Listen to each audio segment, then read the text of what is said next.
saúde ou de doença, a alimentação, a educação, o rendimento, o meio ambiente, o lazer, a liberdade e o acesso aos serviços de saúde são dos principais fatores que influenciam esse estado de saúde ou de doença. Isto que aqui está, para nós é um dado adquirido, mas em muitos países não é. E muitas das vezes pode ser causador de grande stress na vida. Como nós todos sabemos, o stress condiciona uma série de situações. Portanto,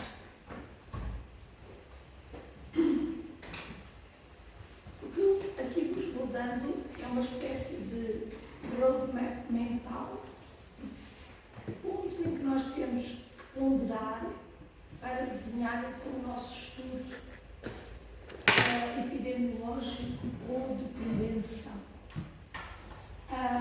Precisamos conhecer o que é que causa a doença para a podermos prevenir.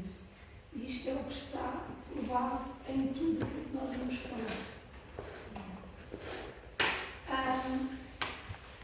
Doença é um sinal de alteração do equilíbrio ao meio ambiente. Existe sempre o binómio homem-ambiente e, quer num, quer no outro, os fatores biológicos, os fatores psicológicos e os socioculturais influenciam este equilíbrio. Os fatores biológicos podem não ser só fatores biológicos no ambiente, podem ser fatores biológicos no homem, como no caso da predisposição genética para uma determinada doença, e a forma como o nosso organismo funciona, como o nosso sistema imunitário está a funcionar melhor ou pior, nós podemos ficar mais predispostos a ter uma doença ou não. Os fatores psicológicos afetam muitíssimo a vida e a saúde e a doença das populações. Agora, depois do Covid e daquilo que foi um processo biológico, como fator biológico, estão-se a levantar todos os problemas psicológicos que resultaram do isolamento a que as populações foram sujeitas. Nós somos seres sociais, não vivemos bem isolados e neste momento estamos a deparar-nos com uma série de problemas relacionados com esse isolamento. Depois também se relacionam muito com fatores socioculturais. O meio cultural, a família, os amigos, lá está, como eu dizia, toda a sociedade, tudo aquilo que nos envolve, condiciona a nossa resposta, até a nossa própria resposta imunológica.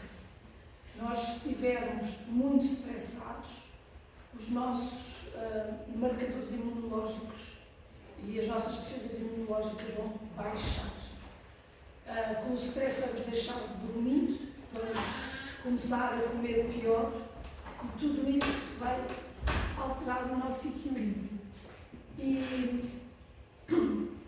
é o entendimento de todos estes fatores em conjunto que muitas vezes nós temos que utilizar, porque um problema nunca tem só um lado, tem sempre várias perspectivas.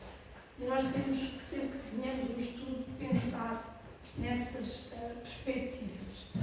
Este slide tem alguns exemplos e resumo aquilo que eu tenho estado a dizer. Existe um agente, aqui eu se calhar não chamo de hospedeiro, pode ser hospedeiro no caso de uma doença transmissível, mas pode ser um indivíduo no caso de outros tipos de doenças. Fatores como a imunidade, a idade, o sexo,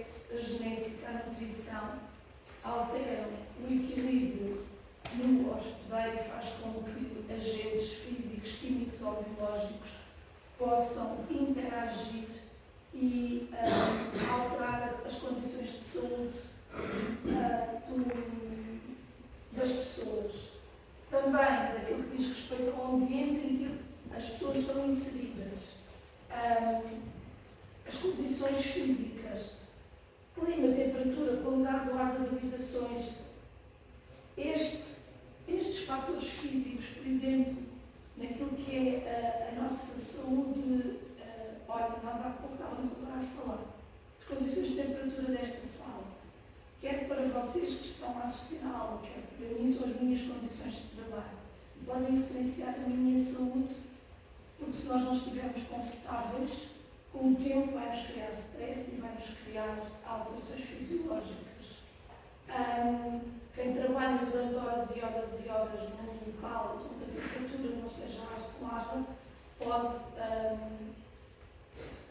com o tempo, influenciar a saúde desse trabalhador. Portanto, é algo que nós, do ponto de vista da saúde ocupacional, temos que ter muito em consideração.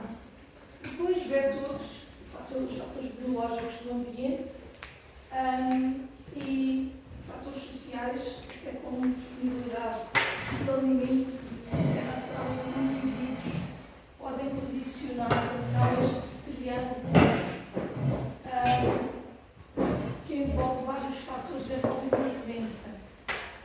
Isto é um pequeno resumo, porque existem muito mais agentes, existem muito mais condicionantes e nós vamos falando de algumas depois para casos muito específicos mais à frente.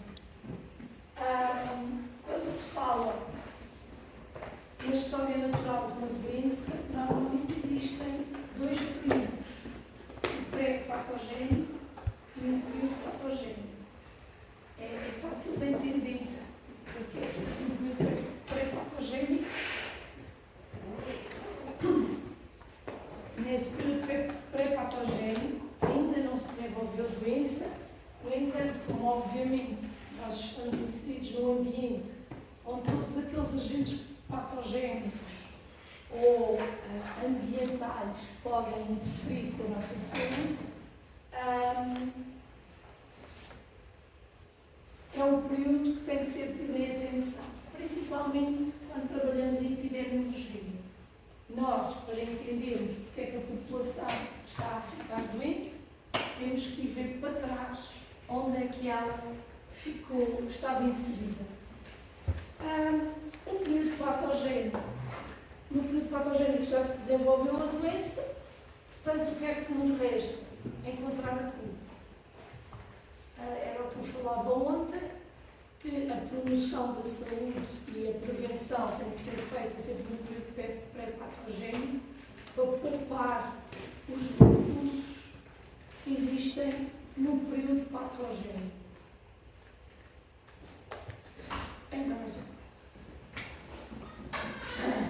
Eu hoje vou ter que fazer uns descansos da minha voz, porque vou levar a ver se eu chego ao fim. Eu hoje chego a casa, o meu marido vai gostar muito, eu vou estar caladinha.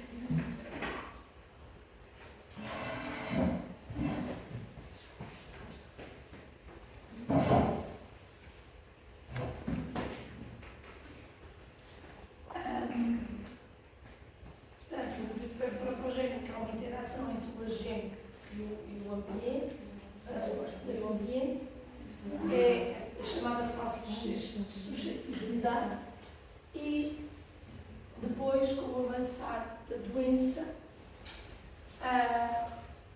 se a doença for detectada precocemente, é maior a probabilidade de recuperação. Se a doença avançar, temos mais probabilidade de entrar num quadro ou de morte ou de deficiência ou incapacidade. E principalmente estes dois últimos casos são bastante, quer dizer, os três são bastante maus para as populações. E é sobre aqueles três que nós temos a todo custo que evitar que o curso natural da doença chegue. Eu acho que todos vocês isto é uma chatice, eu agora estar sempre a falar da mesma coisa, que é o nosso amigo Covid, mas todos nós assistíamos na televisão, todos os dias, às decisões que eram tomadas para quer evitar esta interação, quer fazer com que a doença passasse para o estado avançado, porque a questão da gestão do número de camas em unidades de recuperação mais avançadas condiciona aquele binómio entre a recuperação ou não do paciente.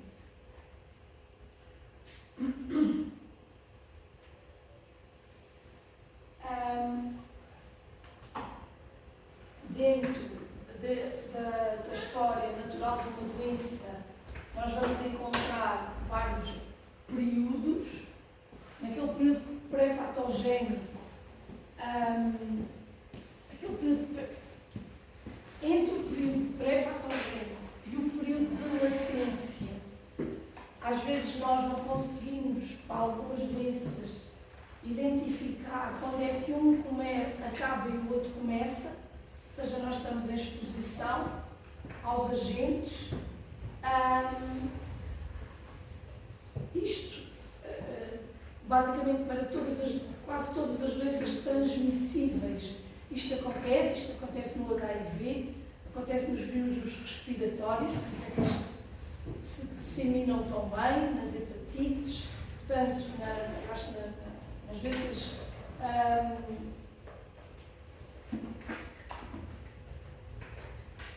contagiosas, isto acontece. Nós, após a exposição ao agente etiológico, vamos ter um período em que não manifestamos a doença, nós não sabemos que estamos doentes, no entanto, já estamos contaminados. E o vírus, normalmente vírus ou bactérias, encontram-se em latência dentro do nosso organismo, a replicarem-se, a desenvolverem-se, a aumentar o seu grau de patogenicidade, porque a sua genética diz-lhes que eles, para sobreviverem, têm que passar para o próximo hospedeiro. E então, há um período em que nós temos o vírus, ainda não estamos capazes de o transmitir ao próximo, mas estamos a replicá-lo. E estas fases, por vezes, distam horas, e nós não temos noção que elas estão a passar, e por isso é que é tão fácil nas doenças transmissíveis que elas proliferem, e é tão difícil pará-las, porque nós não temos, muitas das vezes, o próprio hospedeiro não tem noção da passagem por estes períodos. E daí que, conhecendo a forma como cada uma das doenças se comporta em cada um destes períodos, nós podemos definir zonas de perigo e tentar parar a infecção antes que ela alastre. Porque o nosso objetivo é sempre este, em saúde pública, o principal objetivo é a prevenção. Eu pus aqui quatro exemplos de prevenção. Nós agora estávamos a falar da doença, mas muitas das vezes ter um acidente rodoviário, muitas das vezes não, na maioria das vezes, quando são acidentes rodoviários graves, vão provocar doença ou até morte.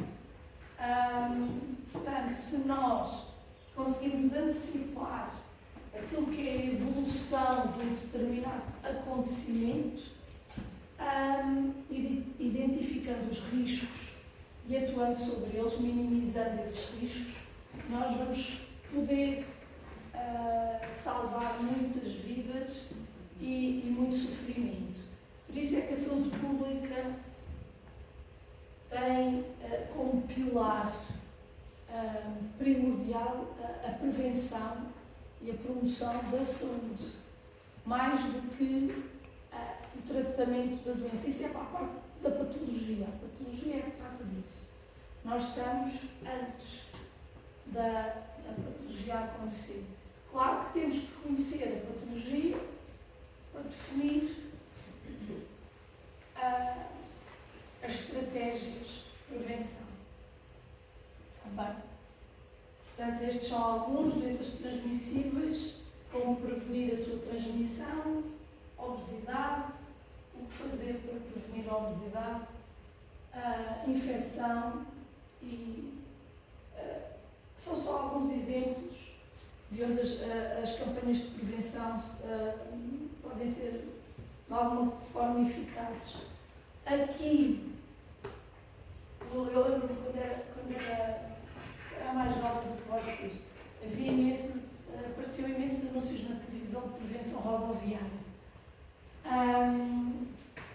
Também era a forma que nós tínhamos de comunicar ou de saber o que se passava lá fora. Nós, neste momento, na era da internet, as coisas mudaram muito. Mas, apesar de todas as campanhas de prevenção, os níveis de sinistralidade e de morte na estrada sempre foram altíssimos em Portugal, via o nosso próprio comportamento social, da forma como o cérebro, nós preferimos arriscar que algo nos aconteça, às vezes por uns picos de adrenalina e por uma forma de ser e de pensar que noutros países não é tanto como em Portugal. Mas é quase que umas questões de comportamento primário animal que às vezes os homens têm conscientemente. E quando falo de homens, não é homens masculinos, é homem espécie humana.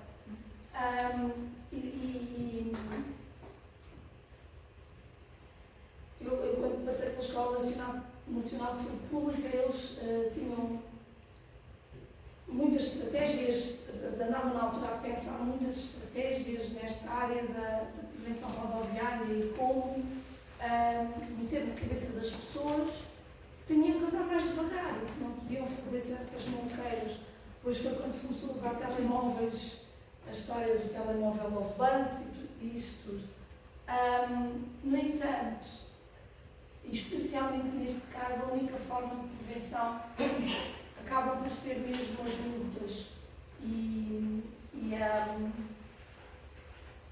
parece que as pessoas percebem melhor se descer da carteira. Portanto, a mesma coisa está a começar a acontecer aqui na prevenção da obesidade. Nós fazemos muitas ações de formação, passamos anos, há vários anos que temos programas com as escolas, conseguimos que fosse introduzido no currículo, logo no primeiro ciclo, na primária, as questões da nutrição e da alimentação, mas, especialmente nesta área, as pessoas dizem uma coisa, mas fazem outra completamente diferente. Sim, porque é muito fácil dizer assim, agora você tem que comer menos, e não pode comer isto e tal e tal. E nós dizemos, sim, está bem. Na próxima oportunidade, que estivermos todos juntos numa bela de uma festarola, passamos logo a vontade de não comer algo específico que nós até sabemos que nos faz mal. E nesta questão da prevenção da obesidade, principalmente nas crianças, tivemos também que optar por essa vertente da taxação. E foi aquela discussão que houve aí há uns 2 anos atrás, de aumentar os impostos das bebidas açucaradas de forma a tentar diminuir o consumo. Eu não sei se diminuiu o consumo ou não. Ontem falei do inquérito alimentar nacional, foi feito antes dessa medida de taxação, mas o que eu sei é que as empresas dos refrigerantes diminuíram substancialmente a quantidade de açúcar que colocavam nos sumos, como forma de não serem obrigadas a aumentar os preços. e com o aumento dos preços diminui o consumo. Portanto, teve algum efeito por essa via. Por acaso, até na defesa de um dos vossos colegas, pode ser uma coisa muito gira. Foi um colega que esteve lá no Instituto a fazer estágio. E um dos alimentos que ele analisou foi um sumo de fruta que eu achei muita graça, que ele pôs lá a embalagem e pôs um blur em cima da marca, que era para nós não sabermos que sumo era aquele. Mas, obviamente, toda a gente olhava e toda a gente reconhece aquelas garrafas, não é? E foi a risota total. E então ele fez a determinação dos açúcares para calcular as quilocalorias e tal do sumo.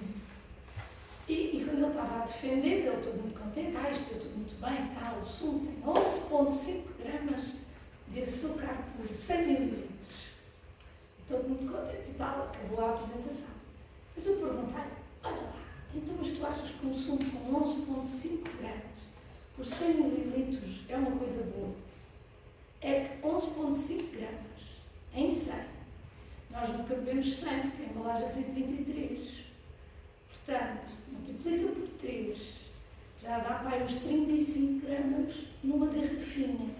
Tu estás a ver o que é, cada vez que bebes uma garrafinha dessas, estás Agora imagina, quantos pacotes de açúcar são 35 gramas dentro de uma garrafinha deste tamanho? E ele ficou assim a olhar para mim. Pois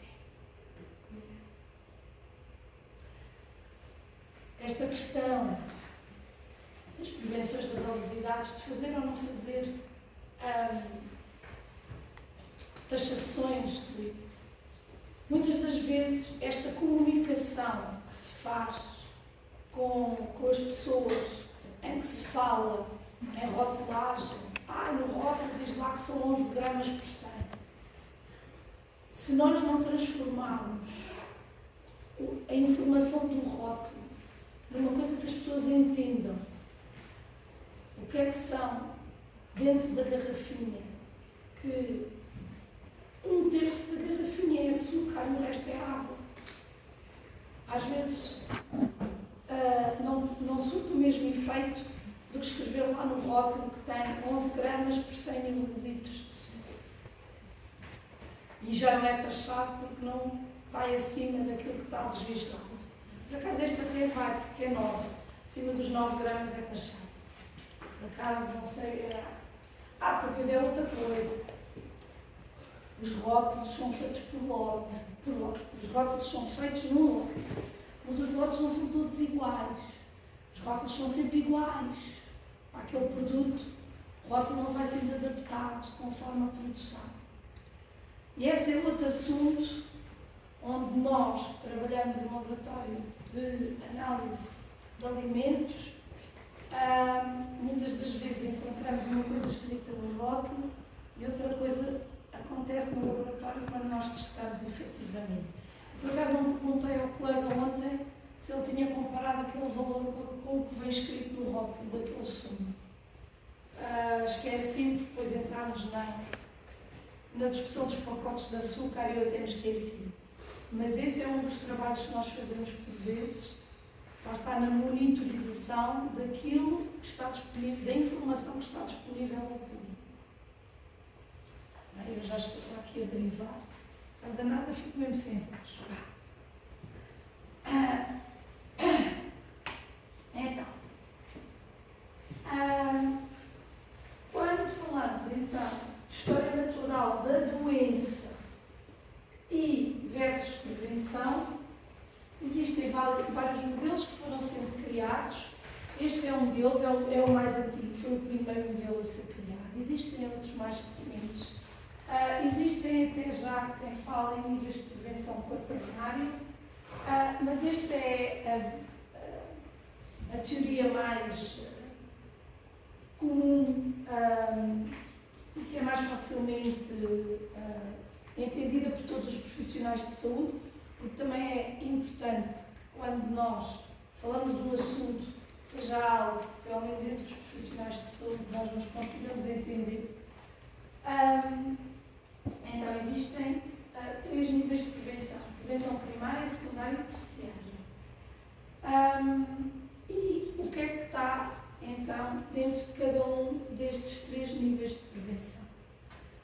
Na prevenção primária aparece sempre a promoção da saúde, ou seja, formas de promover ambientes saudáveis. Isto depois estava aqui a falar da alimentação ou da prevenção rodoviária.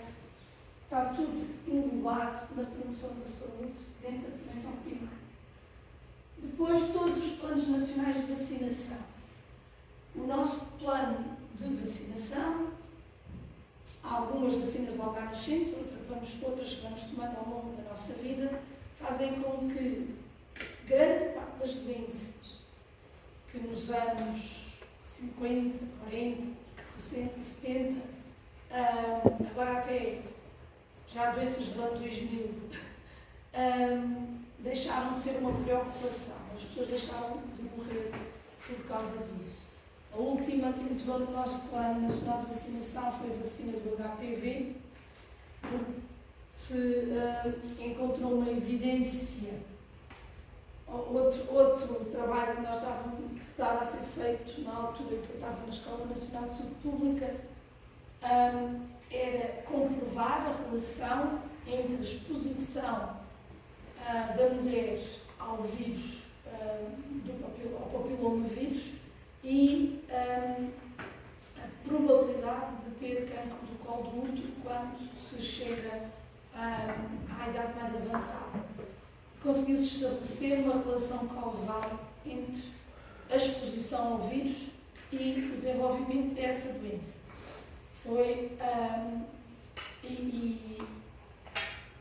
Com uma taxa de incidência bastante alta. Foi isso que fez com que nós conseguíssemos comprovar que era mais barato e melhor para a saúde da população, obviamente, administrar uma vacina a toda a população, homens e mulheres incluídos. O homem pode não desenvolver cancro do colo do útero, obviamente não tem o órgão, mas é um transmissor. Ainda não se conhece, existem outros tipos de doenças que no homem podem aparecer, mas o tratamento e as repercussões para a saúde da mulher são subejamente mais caras, entre aspas, não só do ponto de vista monetário, do que administrar uma vacina a todas as raparigas na adolescência, portanto, raparigas e rapazes. Agora, os rapazes também já entraram no princípio, quando se fez o estudo, eram só as raparigas.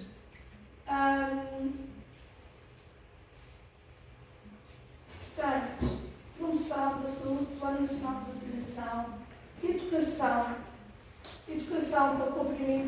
para comportamentos alimentares, exercício físico, dormir, é muito importante dormir.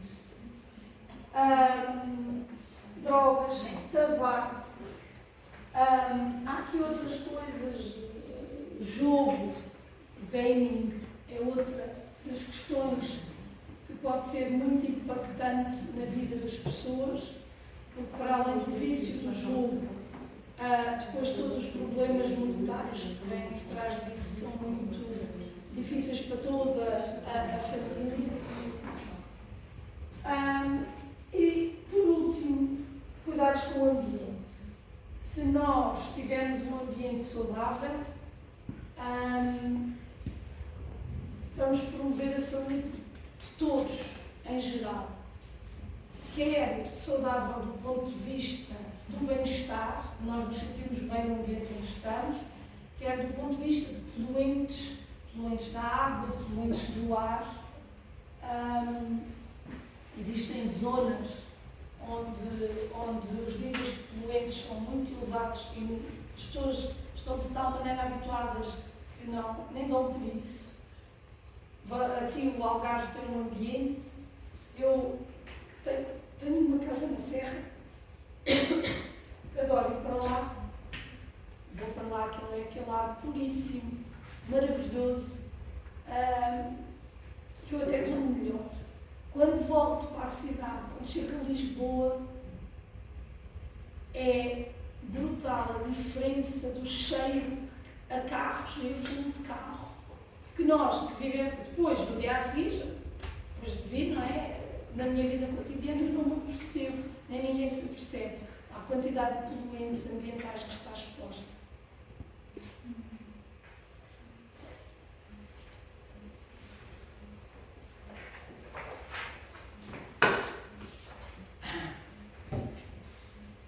Pronto, temos aqui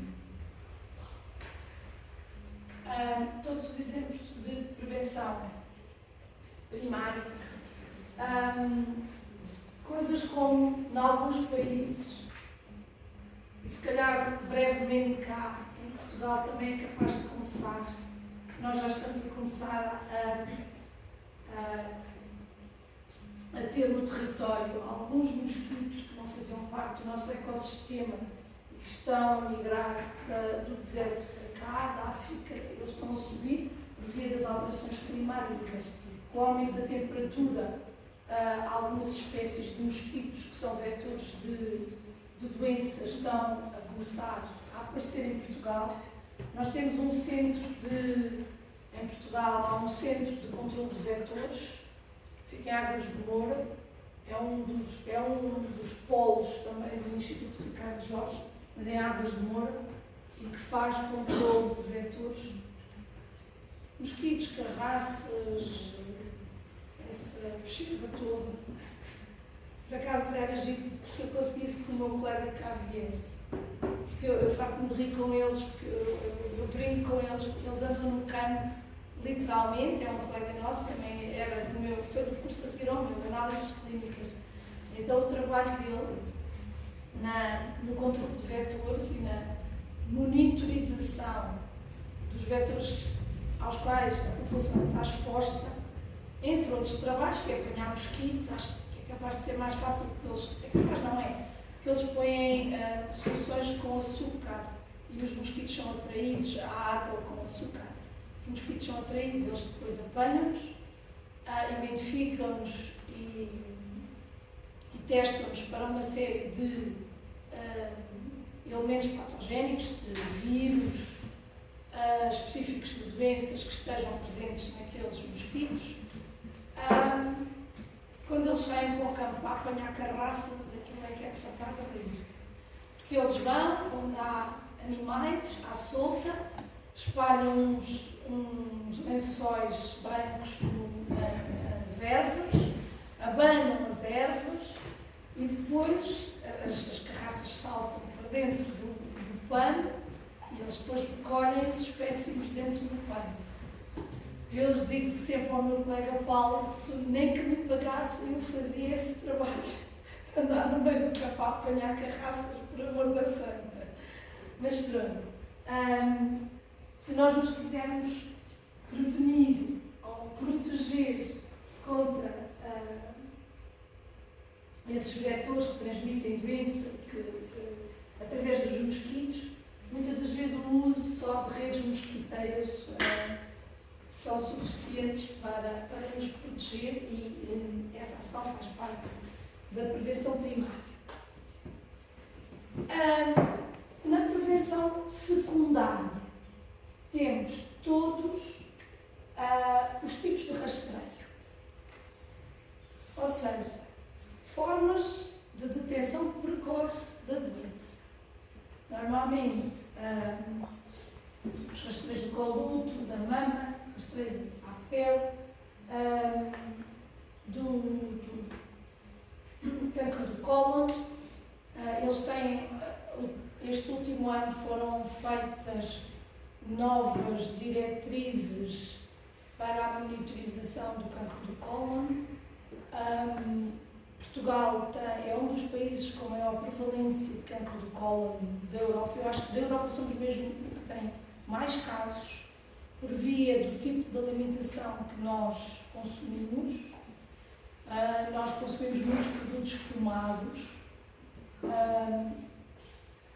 Os produtos fumados têm em si alguns compostos que são carcinogénicos.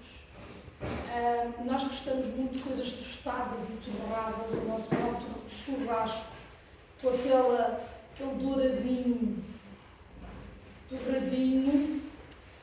tem uma coisa chamada acrilamida. A acrilamida é um carcinogénico do grupo 4, e que é formado por via da exposição de proteínas e açúcares a temperaturas elevadas, que dá um sabor que nós gostamos muito nos alimentos, mas que depois provoca o aparecimento de cancro. E estava indicado para a nossa população, ou melhor, na generalidade, os rastreios para o cancro do colo deviam iniciar-se aos 50 anos. Este ano eles anteciparam para os 45, porque efetivamente é importante, é uma importante causa de mortalidade na nossa população, que o nosso intestino é muito vascularizado, está próximo de uma série de outros órgãos vitais e a passagem das células cancerígenas para o resto do sistema, do resto dos órgãos é muito rápida e depois é muito difícil de debelar, e mesmo quando se consegue eliminar o cancro, a qualidade de vida desses indivíduos não é das mais satisfatórias. Por isso foi antecipado. As prevenções para, neste momento, por exemplo, através das histórias genéticas dos casos, porque há muitos cancros que são de origem genética, então fazemos estudos genéticos de alguns genes específicos, por exemplo, para o cancro da mama, e essas mulheres então são aconselhadas a fazer exames periódicos mais regulares. Portanto,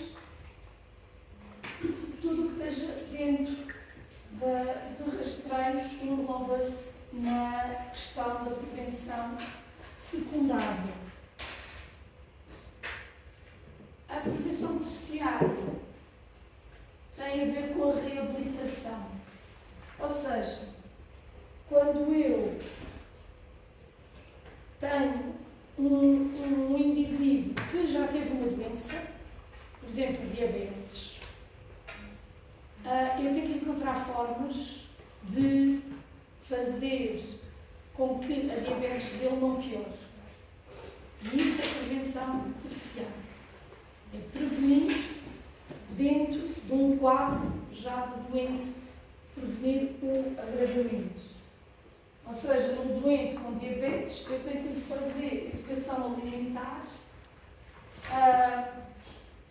incentivá-lo a ter hábitos de exercício físico, explicando que se ele controlar o exercício físico e os alimentos, vai ter uma vida sem diabetes. Eu já vi pessoas diabéticas a retrocederem por via de terem começado a fazer exercício físico. Tenho alguns senhores, eu trabalho com um grupo de colegas da ortótica do Hospital Gama Pinto, que trabalha em retinopatia diabética. E nós fizemos um projeto. Estão a ver que um doente, um diabético, a chegar à condição da retinopatia diabética, já tem que ter um quadro severo de diabetes. E nós fizemos um projeto de forma a promover hábitos saudáveis alimentares e tentar entender, dentro daquelas pessoas que aderem a um estilo de vida com exercício e atividade, com exercício e alimentação equilibrada, de que forma é que a retinopatia reagia. Porque os nossos olhos funcionam igual ao nosso cérebro. A parte neuronal dos nossos olhos é igual à do nosso cérebro. Da mesma forma que nós depositamos placa aterosclerótica e fazemos placas beta-amiloides para o Alzheimer no cérebro, também fazemos nos olhos. E isso é possível de ser visto. Ver o cérebro é mais difícil, mas ver os olhos não. E então nós fizemos trabalho com um grupo de diabéticos lá e houve um senhor que levou aquilo de tal maneira, ficou tão entusiasmado, que ele começou a inscrever-se naqueles grupos, aliás foi ele e mais outro, naqueles grupos das corridas de Lisboa, que se depois fazem tudo quanto é mini maratonas e meias maratonas e maratonas da ponte e maratonas disto e não sei quantos. O que é certo é que esses senhores, apesar de já andarem na casa dos 60 e muitos anos, eles viram, foi-lhes a retinopatia de que eles sofriam quase que chegou ao estado basal, quase que desapareceu. Portanto, é para verem a importância, mesmo em indivíduos que já tenham uma doença, de aplicarmos os nossos conhecimentos para melhorar a sua condição de vida. Porque, como eu disse ontem no princípio, saúde é um perfeito estado de bem-estar físico e mental. Está bem?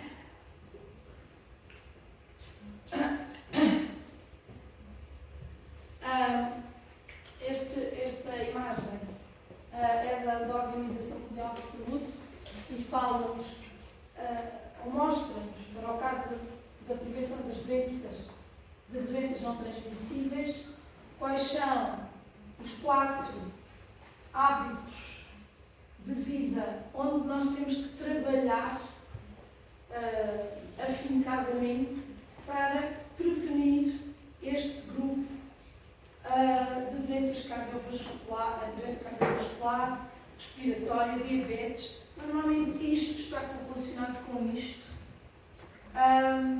e do cancro. Pode haver uma aula que nós devemos de ir àquele site do CDC, do Center of Control of Diseases, e cada ano que eu lá vou com os alunos temos dados novos de incidência, para calcular umas quantas taxas de mortalidade em relação ao número de casos de cancro e para cada cancro.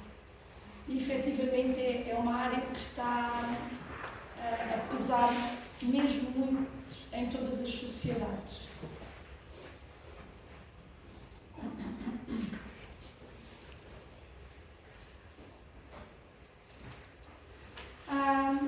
Portanto, aquilo que nós temos aqui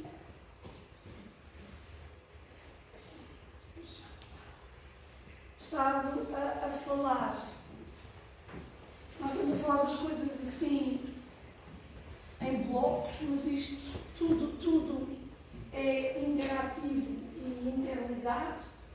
A questão da proteção da saúde, da prevenção e da educação para a saúde são os 3 pilares onde assenta toda a nossa, onde tem que assentar toda a nossa intervenção em saúde pública e na promoção da saúde. Se nós conseguíssemos dar educação, transmitir a nossa mensagem de educação para a saúde às populações, termos todos os projetos de prevenção a funcionar, nós iríamos eliminar quase por completo. Claro que isto é tudo muito utópico, mas algum efeito tem tido, porque se nós olharmos para aquilo que é a nossa esperança média de vida na nossa sociedade e olharmos para a mesma esperança média de vida nesta nossa população nos anos 60 e nos anos 70, não tem nada a ver. Eu ontem disse-vos que tinha estado no Turcomenistão. Eu fui 5 vezes ao Turcomenistão. E nós trabalhamos muitas vezes com o Turcomenistão por um motivo. E eu entendi depois de lá estar. Nós trabalhamos com eles na prevenção da doença cardiovascular. E porquê? Na minha 3ª missão, eles já gostavam muito de mim, já falavam comigo, então levaram-me umas festas. Eles comem muita carne, muita carne, muita carne. Eles praticamente só comem carne. Eles vivem no deserto, comem carne e vegetais. A alimentação deles é carne e vegetais. Bebem muita vodka, fumam imenso. E eu, no final do meu estudo, depois eu hei de vos mostrar os resultados, cheguei à conclusão que eles consomem sal de uma forma louca. Então, o que é que eu aprendi quando lá estive? Se alguém chegar a comemorar 60 anos de vida, 60, tem direito a uma festa estilo casamento, porque é um acontecimento tão raro que é de celebrar de festa da Roma. Portanto, estão a ver, quando eles me dizem este fim de semana vamos ao mercado comprar um borrego para matar, porque eles compram os borregos e matam os borregos e cozinham-nos para... convidam a família, quase toda a gente do sítio onde moram, para ir comer o borrego com eles, porque o tio de um fazia 60 anos. Eu fiquei... Eu aí entendi o que é que lá estava a fazer, efetivamente. E no final do estudo, depois quando eu lhes disse os resultados, eu quando lá cheguei, nós aqui, depois eu já vos conto, nós temos uns projetos aí para pôr o pessoal a não comer sal, que a maior parte das pessoas não sabe. Nós, apesar de em Portugal nós comemos coisas com muito sal, temos o hábito do peixe, que então grelhado tem imenso sal e fora. Eu quando lá cheguei ao hotel e havia uns pãezinhos com um ar muito apetitoso que eu achava, parecia assim tipo uns pães de leite polvilhados com açúcar, fininho, branco. Peguei no pão, pus na boca. Não era açúcar, era sal. Eu ia morrendo. Até picava. Era assim por cima, não? Sim, o pão por cima estava salpicado.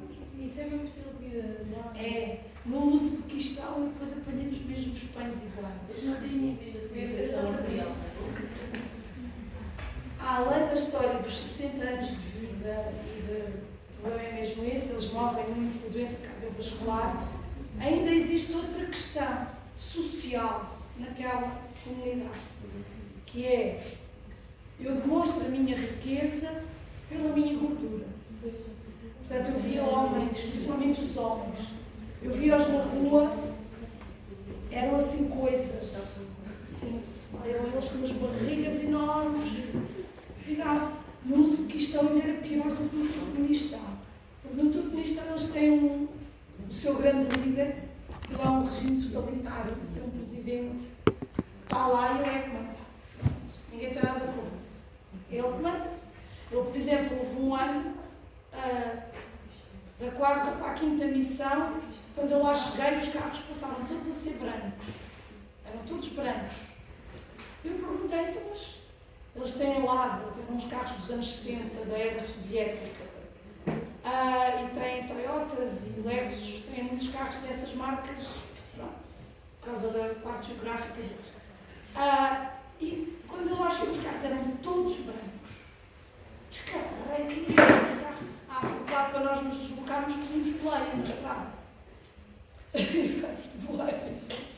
Que lavasse. Os carros agora são todos brancos. Pois, o senhor Presidente não gosta de outra cor. Como ele só gosta de branco, mandou pintar os carros todos de branco. Mas o doutor Turcomenistão, o doutor Turcomenistão fez umas vias para eles correrem e fazerem jogging. Portanto, eles já estão a ser educados pelo grande líder a fazer algum exercício físico. No Uzbequistão, não. Eles, literalmente, quanto mais gordos, mais ricos, portanto, a maior parte das pessoas são gordíssimas. Aquilo é impressionante. Faz imensa impressão. Pronto, e é esse o nosso trabalho. O trabalho da OMS nesses países centra-se muito no controle e na prevenção da doença cardiovascular. A monitorização da alimentação e convencer os governos. Que eu tive uma reunião com o Ministro da Saúde do Uzbequistão a dizer que ele não podia ter, eles tinham que encontrar uma forma de legislar. Dei o exemplo de Portugal, como é que nós fazíamos em Portugal. Eles têm que legislar a quantidade do sal nos alimentos, pelo menos aqueles que estão disponíveis nas prateleiras dos supermercados, são aqueles onde nós podemos atuar. Nós não podemos ir à casa das pessoas e dizer não ponha sal na sopa, não é? Nós temos é que atuar naqueles alimentos que estão disponíveis para o público em geral. E nós fizemos uma reunião com eles no Ministério e o senhor dizia-me, não, nós temos um problema de iodo, o nosso sal é muito bom, nós fazemos controle de qualidade do sal, pomos iodo no sal, portanto a nossa população tem que comer sal que é para ter iodo.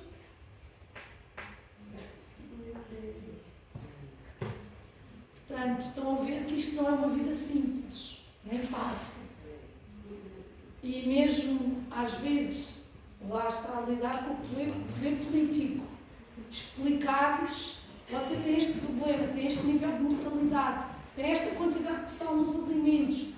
Não, o nosso sal, eu nunca mais me esqueço do homem, is a high quality salt, very rich in iodine. Mete o iodine noutra coisa qualquer, menos no sal. Por amor de Deus. Não. Very good labs. Está bem, pronto, já sei que tem very good labs. Essa é outra coisa. Mas não é vida fácil. Portanto, trabalhar nestas vertentes, muitas das vezes fazer isto que aqui está, só fazer isto que aqui está é uma vida.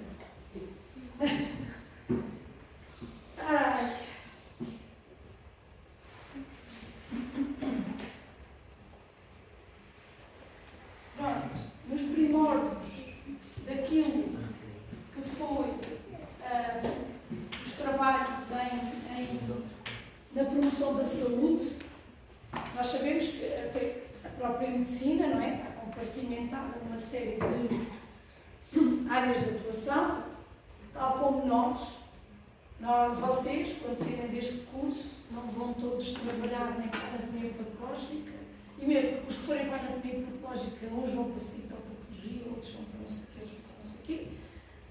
Os das análises, os que forem para os laboratórios de análises clínicas, uns vão para a hematologia, outros vão para a bioquímica, outros vão para a aos que, eventualmente, alguns irão para a saúde pública. Não há assim tantos sítios disponíveis, mas há alguns, e inclusivamente até a própria indústria alimentar neste momento está mais desperta para os problemas, e há muitas empresas do setor alimentar que têm laboratórios tal e qual os meus laboratórios que uso para monitorização, eles usam para desenvolvimento de novos produtos.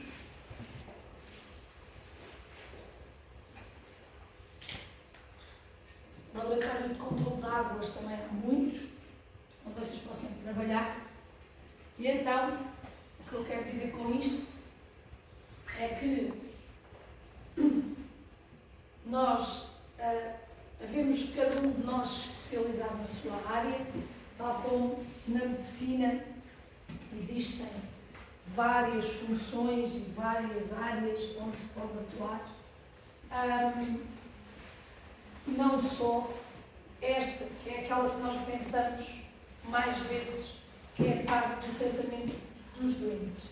Quer a promoção da saúde, quer a prevenção das doenças, é algo muito importante e deve ser sempre feito para não se ter que chegar à parte da reabilitação. Nós agora vamos, eu tenho tentado até agora a falar de uma coisa que é entender, para vocês terem na cabeça que temos que entender muito bem como é que a doença, cada doença que nós queremos, ou nós queremos atuar, se manifesta e se desenvolve. E agora vamos entrar na parte da promoção da saúde. Eu não sei se vocês querem fazer um intervalo, se querem ir apanhar ar, comer, ou se é assim, a aula são 2h30, estar aqui a falar durante 2h30 como todo também é difícil, ou fazemos intervalo, ou fazemos como ontem, fazemos tudo de seguida e depois vamos embora. É como vocês quiserem.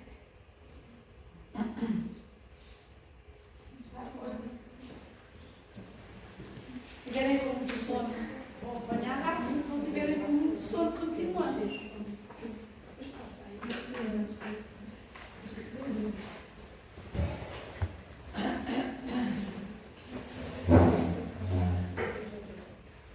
Então, vamos continuar e saímos mais.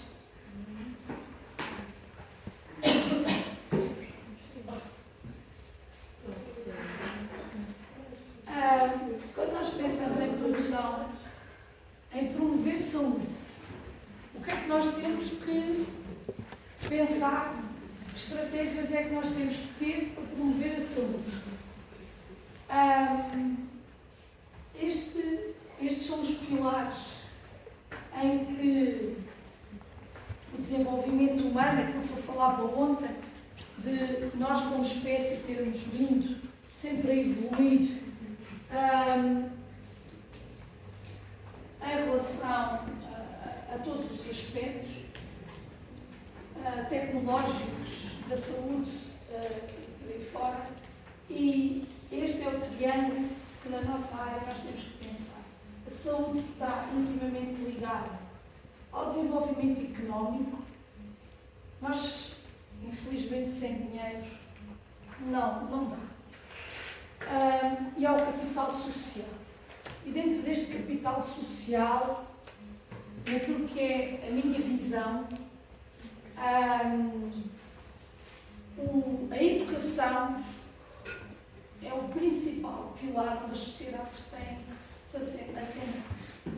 Se nós não tivermos uma sociedade com literacia, e esta é um novo palavrão, e é um palavrão que é muito utilizado na promoção da saúde, é o chavão da promoção da saúde, é a literacia. E a literacia é o conhecimento. Eu só sou capaz de saber que existe um problema se eu o conhecer. Se eu não o conhecer, eu não o vejo.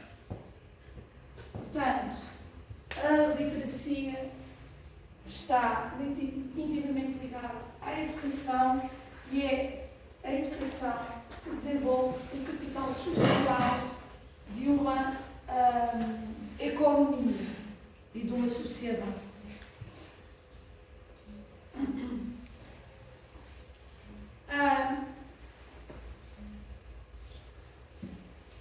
Nós, a OMS,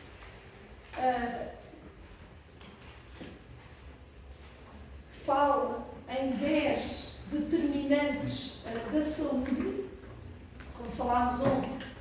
Determinantes são fatores que condicionam a saúde ou a doença. O nível social, infelizmente, nós sabemos que,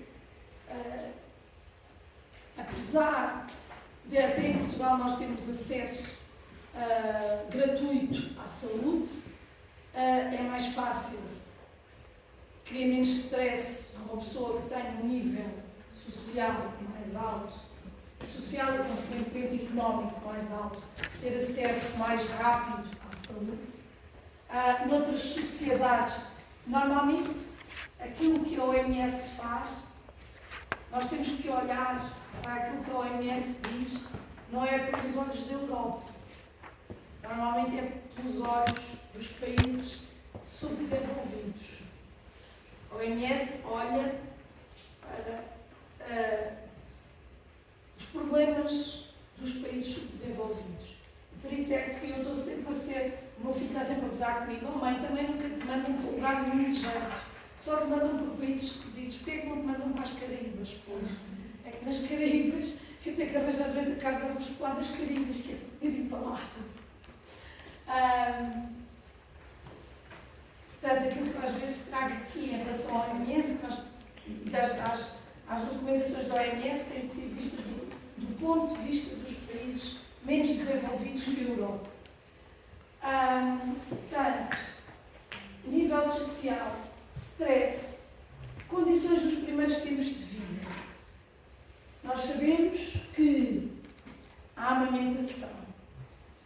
estado nutricional da mãe durante a amamentação, das crianças durante os primeiros 4 anos, vão condicionar o seu estado de saúde quando forem adultos.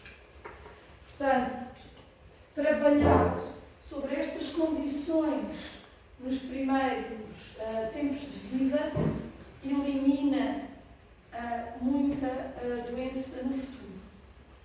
Fatores como a exclusão social, a falta de trabalho, as condições de trabalho e o desemprego. É assim, há a falta de trabalho e há o trabalho em si. Existem profissões, pela sua gênese, pela sua forma de trabalhar, vão obrigatoriamente condicionar alguns problemas de saúde. Isso tem que ser tomado em conta. Nós, na Europa, somos obrigados, temos saúde ocupacional, que é a saúde do trabalho, implementada nos sítios melhores que outros. Eu, por exemplo, tenho a felicidade de, no meu instituto, ter uma saúde ocupacional excelente, com um médico fantástico, que está sempre disponível para nos aturar. É aquele senhor que aparecia sempre na televisão a falar dos dados do Covid, o Dr. Silva Graça, o senhor sempre que aparecia na televisão, é ele o nosso médico do trabalho.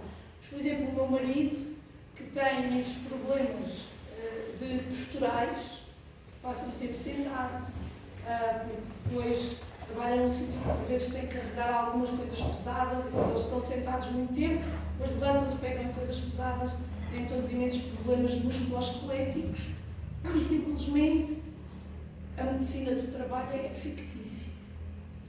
Portanto, às vezes acontece em alguns sítios, nos sítios melhores, nos sítios piores, mas é importante que haja vigilância do trabalho. Depois, todo o suporte social, as dependências. Estas dependências têm a ver com álcool, tabaco, drogas, jogo, os alimentos e a rede de transportes. Portanto, estes são os 10 determinantes que a OMS identifica como fatores de promoção da. Se nós trabalharmos sobre eles, podemos promover saúde, ou se não trabalharmos sobre eles, vamos obrigatoriamente chegar a uma situação de doença. Se olharmos para países, o primeiro ponto lá de cima era a parte económica dos países. Se olharmos para os mesmos objetivos em relação a quais os fatores que devemos trabalhar mais em países como a Suécia, temos à cabeça participação e influência da sociedade. Ou seja, são sociedades em que a educação é muito elevada e eles dão muito valor a poderem interferir, cada indivíduo quer interferir naquilo que são as decisões que são tomadas. E isto é algo que eles têm como um objetivo para a saúde. E é isto que, sendo bem desenvolvido na sociedade, vai levar a uma promoção de uma saúde melhor. Depois, segurança económica social, condições durante a infância e adolescência, trabalho saudável, ambientes seguros e saudáveis. Se esta parte, doenças contagiosas, é uma parte mais. Estão a ver, são mais ou menos os mesmos, escritos de outra forma, mas são os mesmos objetivos da OMS, mas tem uma coisa interessante que é a participação e a influência da sociedade. Em Portugal, nós também, no site da Direção-Geral de Saúde, vai ser atualizado os objetivos para a saúde, Normalmente são transcrições daquilo que o Parlamento Europeu, nós somos um país da Comunidade Económica Europeia, portanto, transcrevemos muitas das diretrizes europeias para Portugal.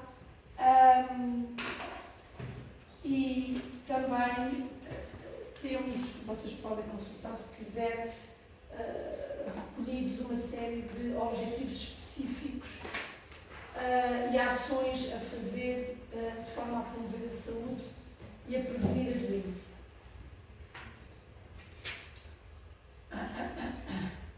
Este slide. Ainda falta aqui uma coisa.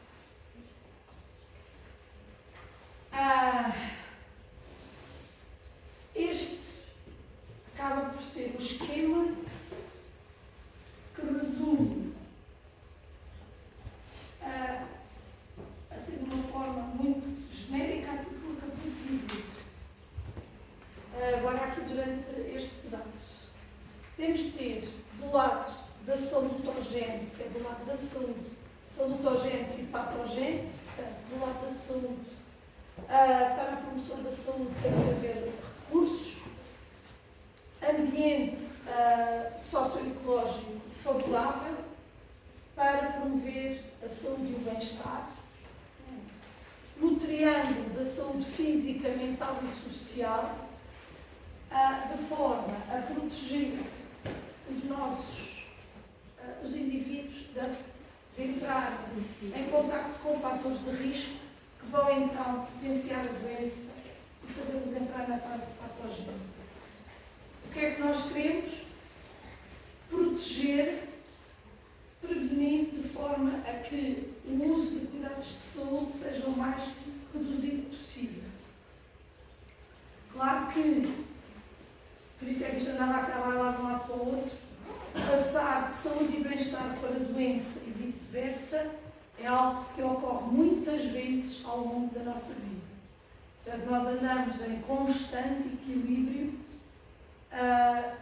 entre os dois pratos da balança.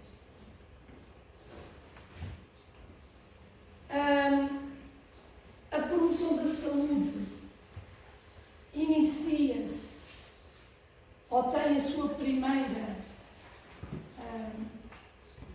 é assente sobre uma coisa chamada a Carta de Otava. Foi a primeira Conferência Internacional para a Promoção da Saúde, em 1986, e esta Carta de Otava tem todas as orientações para atingir saúde, ou seja, ela vai estabelecer que políticas é que devem ser implementadas para que as populações vivam com mais saúde. Depois eu vou-vos dar uma cópia desta Carta de Otava. Ela é a base de trabalho para quem trabalha em promoção da saúde. A Carta de Otava explica quais são os processos, quais são todas as estratégias para construir políticas de saúde públicas mais saudáveis, para aumentar a participação dos indivíduos na comunidade. Mais uma vez o que eu disse, aumentar a participação. As pessoas só são mais participativas se souberem que existe um problema. Porque se elas não identificarem algo como um problema de saúde ou que possa condicionar a sua saúde, elas não vão ser interventivas. E, para além disso, esta reorientação dos serviços de saúde, da forma como nós os temos estruturados agora, em que são muito assentes no tratamento da doença, deixarem de ser tão assentes no tratamento da doença, passarem a ter vertentes mais preventivas e de promoção da saúde, é algo em que os diversos governos deviam apontar as armas. Isto é fácil de dizer, mais difícil de executar. Pronto. Aqui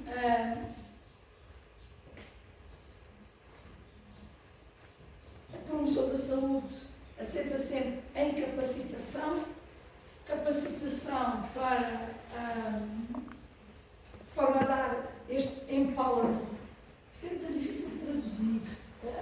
fala em empoderamento.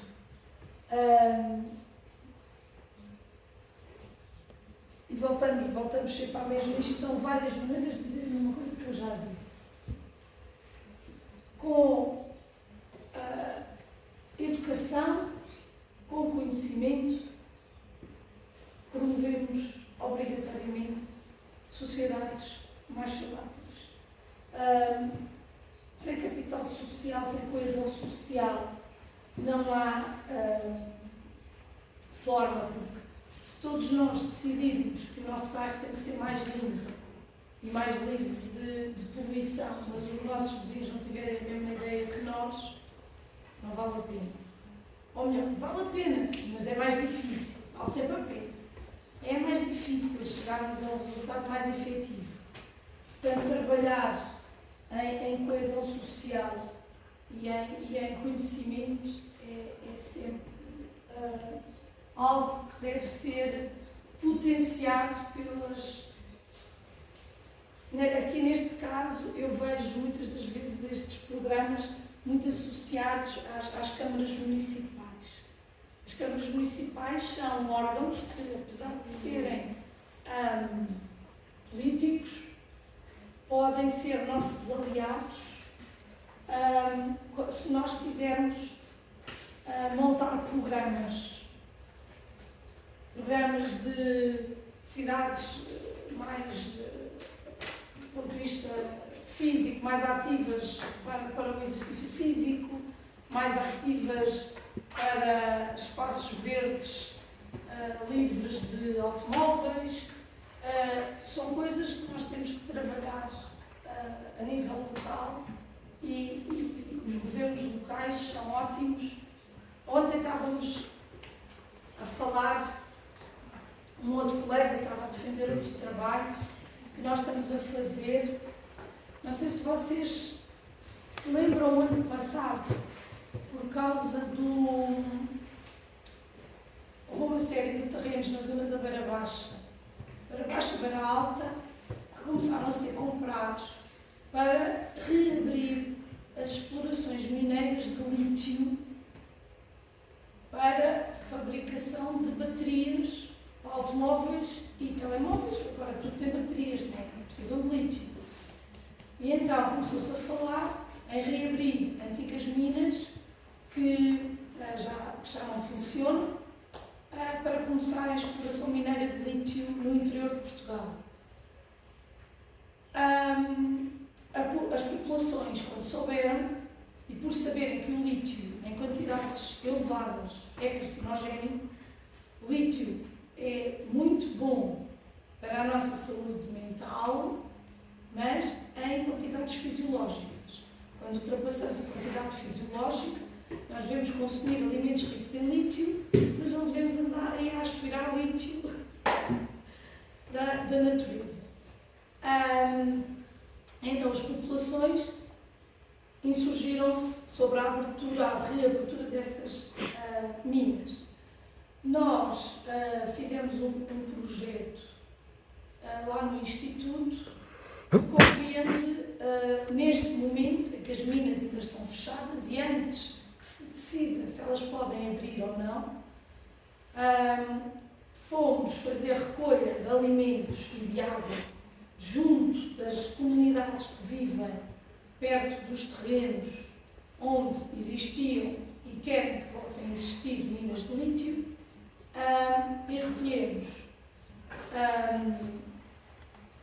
as couves das hortas, as batatas, porque estão enterradas na terra, as águas que são usadas para as regas e das fontes que existem naquela zona. Em conjunto com esta nossa visita, e porque as populações estavam muito desconfiadas que nós tínhamos ido para lá arranjar forma de quem quer reabrir a exploração mineira, ter dados para poder reabrir, para dizer, isto está tudo, não há problema, nós vamos poder reabrir.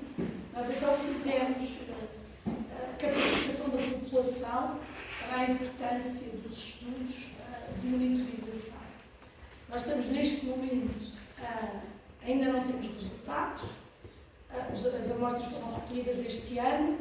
estamos a analisá-las no laboratório. Não vos posso dizer se as couves têm muito lítio ou pouco lítio, que ainda não sei. Mas aquilo que eu sei é que foi muito importante para tranquilizar as populações daquelas zonas muito rurais do interior de Portugal,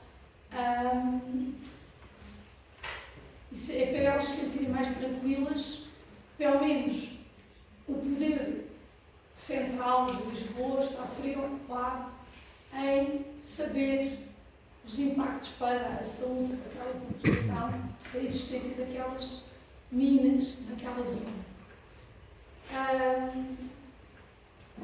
Portanto, isto para vos dar um exemplo de capacitação de capital social, de coesão social e de reforço de ambientes de suporte que se podem dar às populações. Quando em 2018-19, quando houve aqueles grandes focos no interior, nós também fizemos vários estudos por causa do uso de retardantes do fogo para aquilo que os aviões despejam para apagar os fogos. Também tem algumas repercussões na nossa saúde. E esse foi também outro âmbito do nosso trabalho, dentro naquelas comunidades que são exatamente as mesmas. É quando há os fogos, é onde há as minas e onde nós já estamos habituados a andar lá naquele meio.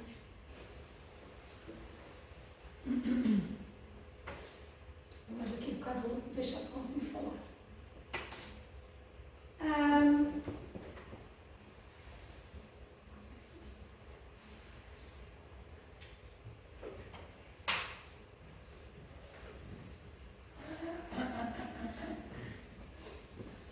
Portanto, em resumo, promoção da saúde tem tudo a ver com saúde comunitária, com a saúde das populações, e o que nós queremos sempre é participação, dar poder à população, equidade, sustentabilidade.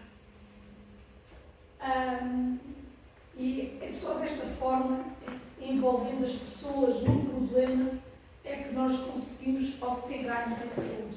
Se nós não envolvermos as pessoas num problema, esqueçam que isto não dá nada.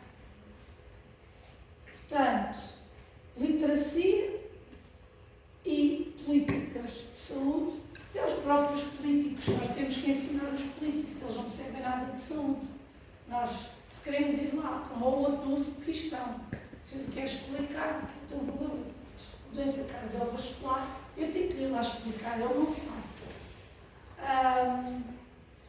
Portanto, este último slide tem um objetivo para a promoção da saúde dado pela OMS, que é aumentar o controle sobre a saúde e os seus determinantes. Para aumentar o controle, eu tenho que envolver a população. E pronto.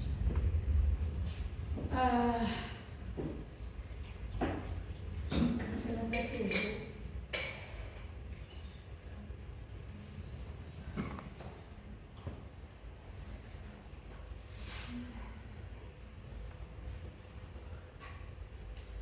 Então é assim.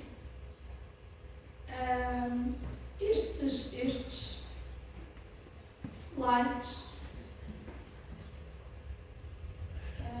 que eu aqui tenho, que depois vos vou deixar na tutoria, desenvolvem tudo isto que eu tenho estado aqui a falar.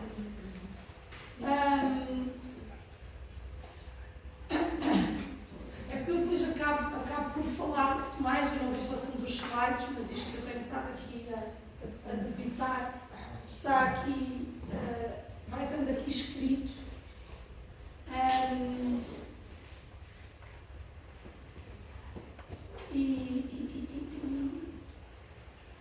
Eu acho que não preciso nem de gastar aqui mais da minha voz.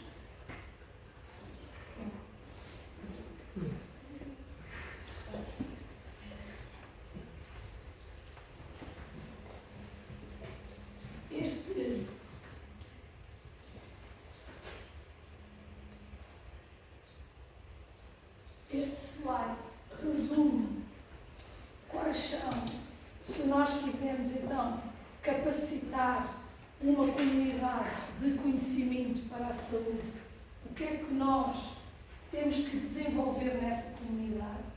Capacidade de comunicar. E esta capacidade de comunicar é dos dois lados, é dos profissionais de saúde para com as pessoas. As pessoas têm que perceber o que é que nós estamos a falar. Se eles não perceberem, se nós não conseguirmos chegar a eles, não percebermos que tipo de população é que temos ao pé de nós e não formos ao encontro deles, eles não nos ligam nenhum. Portanto, nós, através da capacidade de comunicar, quer nossa, quer depois da comunidade, saber responder e fazê-los pensar criticamente no porquê das coisas acontecerem, só com este binómio é que nós vamos conseguir a participação ativa.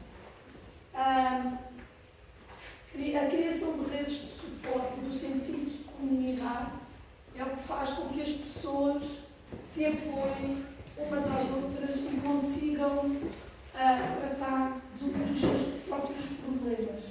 Muitas das vezes é mostrando-lhes aquilo que acontece ao longo da história que nós conseguimos fazê-los entender e conseguir encontrar mecanismos de acesso ao poder, formas que as pessoas tenham para poder demonstrar a quem tem poder de decisão quais são os seus anseios e quais são os seus problemas.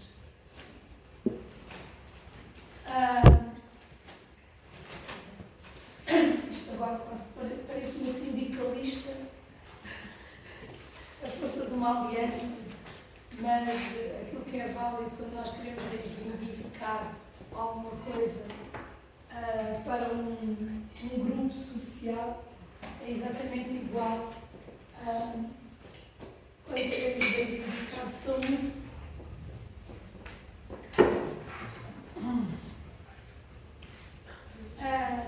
Existem três atores que são necessários para que chegarmos a ter a capacitação e promoção da saúde. É o governo, são os profissionais de saúde, as pessoas que trabalham em saúde pública, que normalmente são os que comunicam com o governo e comunicam com os membros da comunidade. Os membros da comunidade são o nosso alvo e temos que os tornar também participantes. Muitos dos estudos que nós acabamos por fazer, dos trabalhos de investigação que desenvolvemos a nível das instituições, vamos bebê-los, vamos buscá-los a problemas que as pessoas sentem. E só assim é que faz sentido. Ok? É assim, esta aula de hoje, com esta aula de hoje, ficamos com o ponto da história natural da doença e daquilo, eu quis-vos dar uma ideia do que é a área da promoção da saúde no campo da saúde pública. Eu sei que são conceitos muito teóricos, mas vocês mais à frente, quando chegarmos aos estudos epidemiológicos, à construção dos estudos epidemiológicos, nós, para conseguirmos desenhar um estudo epidemiológico, nós temos que ter este tipo de pensamento, para irmos buscar as ideias para equacionar uma pergunta de investigação e para sabermos, ok, eu tenho esta pergunta de investigação, eu quero saber porque é que determinada coisa acontece. Então, onde é que eu tenho que ir buscar o conhecimento para saber quais são os fatores de causa, quais são os fatores de desenvolvimento, quais são os fatores de cura. Portanto, esta parte pode parecer um bocado densa, mas é para vos abrir um tipo de pensamento abstrato para depois nós conseguirmos ter ideias para reformular perguntas de investigação para os nossos estudos epidemiológicos. Está bem? Em áreas que não sejam só doenças transmissíveis. Porque eu não trabalho em doenças transmissíveis, eu trabalho em doenças não transmissíveis. Portanto, vocês vão ter que maturar a fazer trabalhos sobre doenças não transmissíveis. É assim, eu ainda ando aqui a remoer, eu tenho sempre muitas ideias, depois raramente as escrevo, e depois vou tendo outras ideias, depois quando as escrevo já...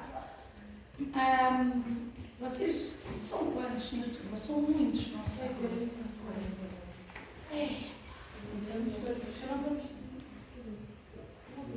Mas estão todos os que aí estão vêm às aulas.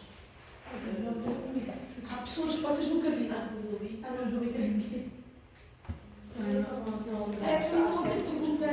Ontem depois da nossa aula, ainda tive com o professor. Eu acho que há alguns alunos que são repetentes, ou seja, que fizeram algumas unidades curriculares do ano passado e este ano só têm umas quantas para fazer. Do que eu percebi. Eu, por exemplo, no ano passado tinha alunos inscritos que eu nunca os vi. E nunca me apareceram nas aulas, e nunca me apareceram nos exames, e nunca me apareceram em nada. Houve um dia que vim para cá fazer um exame de época especial, estava marcado e fiquei cá o dia, a manhã toda a olhar para as paredes, ninguém apareceu. E tinha imensos alunos inscritos que eu nunca os vi, e que eu achei que eles iriam àquele exame, se quisesse ter uma oportunidade, eventualmente, mandar o ar à parede e fazer a disciplina, que é difícil, mas pronto. Porque é assim, vocês vão ter que se organizar em grupos para fazermos os trabalhos. Eu na próxima aula já vos vou começar a dar locais onde vocês podem ir pesquisar dados. Se calhar vamos dividir a turma, metade faz doenças transmissíveis e outra metade doenças não transmissíveis. E eu gostava que vocês tentassem de alguma forma, uns com trabalhos mais práticos, de pesquisa de dados e de cálculo de algumas dimensões dos problemas, outros, se calhar, através de trabalhos mais de pesquisa bibliográfica, apresentassem aos colegas temas que não se fossem sobrepostos. O objetivo é que cada um tenha um tema diferente, apresentem aos colegas, de forma a que os colegas entendam e que se consiga promover aqui discussão acerca das temáticas. Quem vai dizer se os colegas apresentaram bem ou não são vocês, eu não vou dizer nada. Quem avalia são vocês. Vejam lá. No outro dia tive uma ideia. Em vez de avaliar as apresentações, vou avaliar as discussões. Quem discutir tem melhor nota. Quem não discutir, não tem. Foi uma ideia que eu tive no outro dia à noite. Vocês vão matar. Mas é assim, o ano passado eu tinha mais aulas expositivas. Ontem à noite contei mais de metade de slides que tinha para aí e apresentações para os colegas do ano passado, que achavam-se que as aulas eram muito expositivas e que se devia fazer, que nós depois no final, nas últimas aulas, só nas últimas aulas é que fizemos coisas mais práticas. E eles queixaram-se horrores.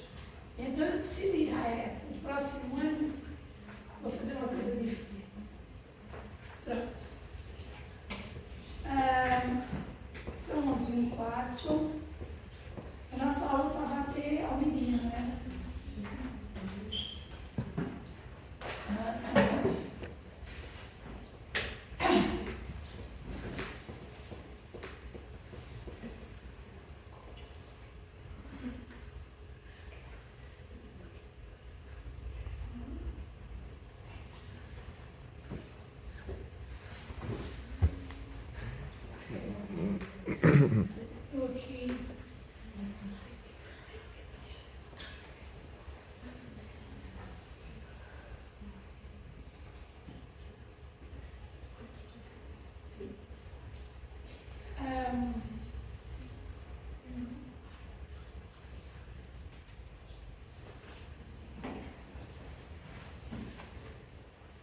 Pronto, no seguimento daquilo que nós estávamos a falar acerca da história natural da doença,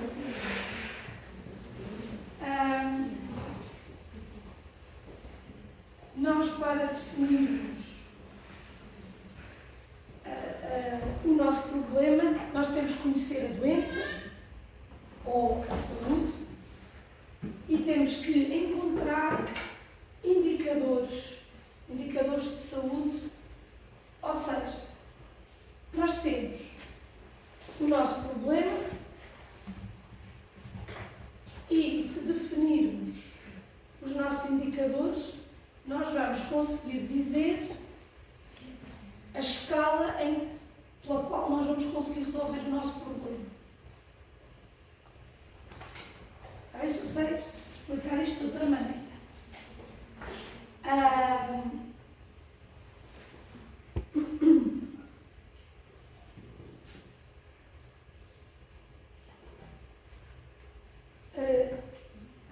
Nós temos um problema, como falámos há pouco, de cancro do cólon e queremos implementar um programa de rastreio.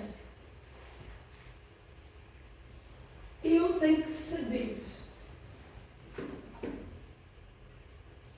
para aquele problema, aplicando aquela ação, que indicadores é que eu vou melhorar. Ou seja, se eu fizer rastreio precoce, eu faço com que a população seja tratada mais cedo. Portanto, há uma série de problemas de outputs da doença. Se a doença, se a doença acontecer, eu vou ter que ter blocos cirúrgicos, recobros, recuperações. Se a doença não acontecer, eu elimino estas partes. Portanto, isto são os indicadores, são os outputs. O que é que sai da minha intervenção? Portanto, para eu trabalhar nos indicadores, eu primeiro tenho que ter o input. Este input, quando é trabalhado, gera um indicador. Aquele indicador, ao ser analisado, produz informação que gera conhecimento.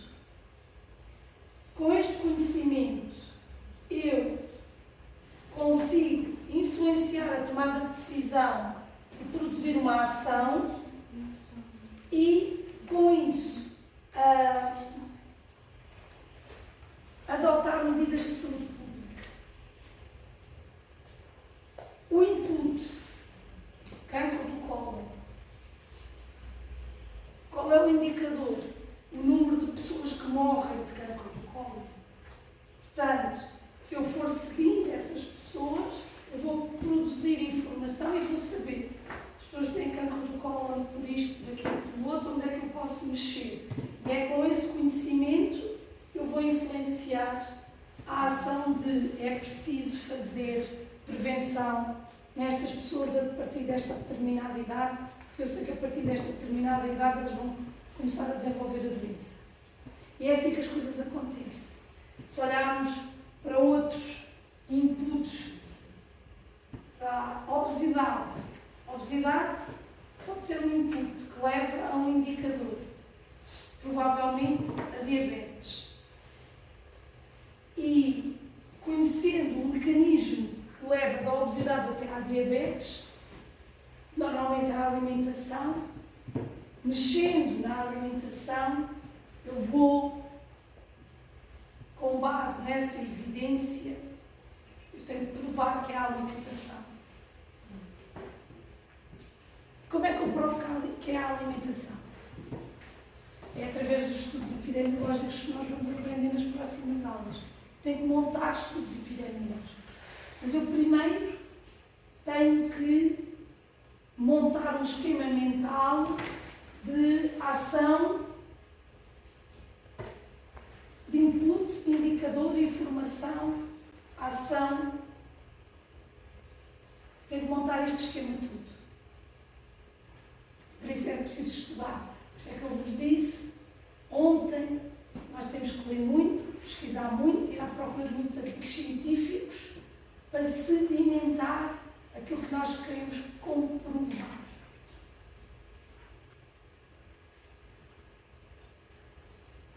Eu ainda tenho mais uma data de estudos que eu faço para vos dar de exemplos. Isto é só um slide introdutório acerca dos indicadores de saúde.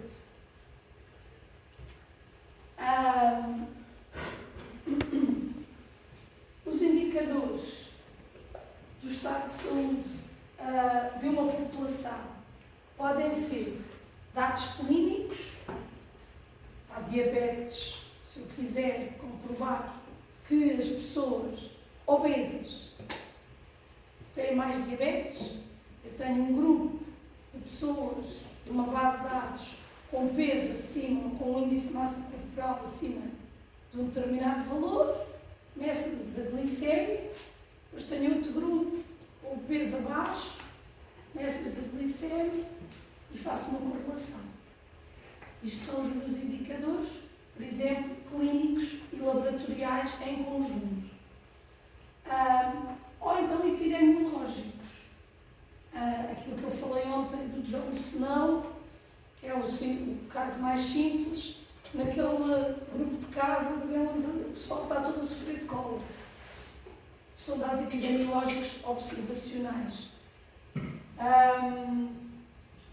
Portanto, com estes indicadores que eu vou buscar ao laboratório, a dados clínicos, a observações epidemiológicas, eu vou criar conhecimento para diagnosticar uma determinada situação, monitorizar a sua evolução, normalmente ao longo do tempo.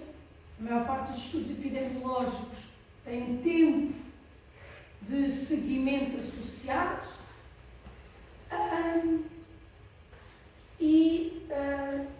quando existe intervenção, quando há possibilidade de haver uma intervenção, eu tenho que ir medindo o impacto dessa minha intervenção. Por exemplo, agora, voltando ao exemplo do cancro do cólon, nós antecipamos a idade do rastreio. Vamos ver se nos próximos anos diminuímos a incidência de cancro do cólon ou não. Depois ainda faltam aí mais outras coisas, mas pelo menos já há um primeiro passo que é antecipar a idade do rastreio.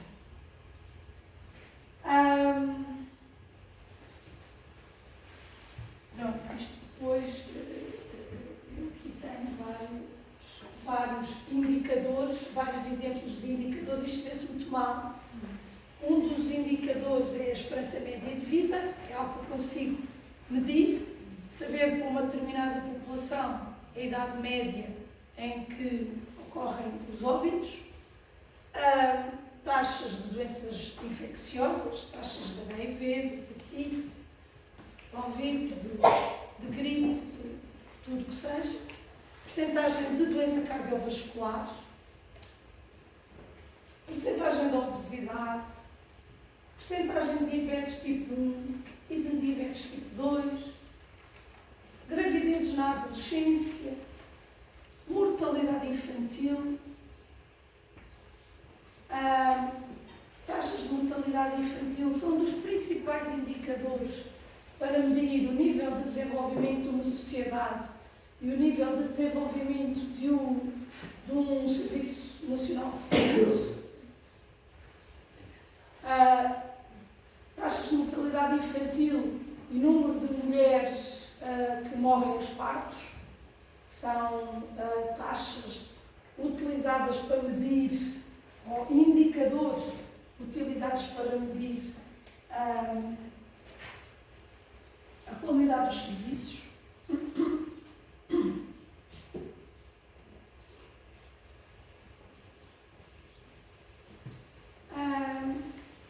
E aqui estão várias perguntas que nós temos que fazer se quisermos escolher corretamente os indicadores para o nosso estudo.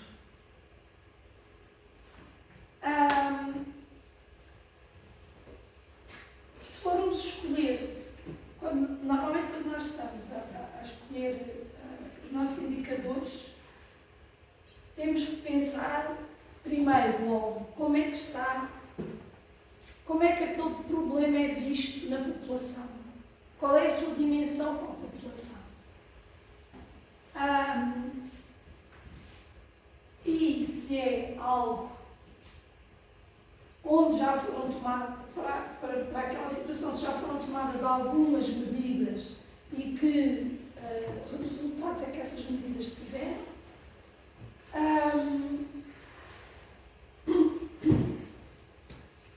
Portanto, respondendo a todas estas perguntas, nós conseguimos melhor delinear o nosso estudo. Eu vou-me calar, eu já estou muito cansada e já estou sem voz. Estou a atingir o meu limite que vou ficar mesmo.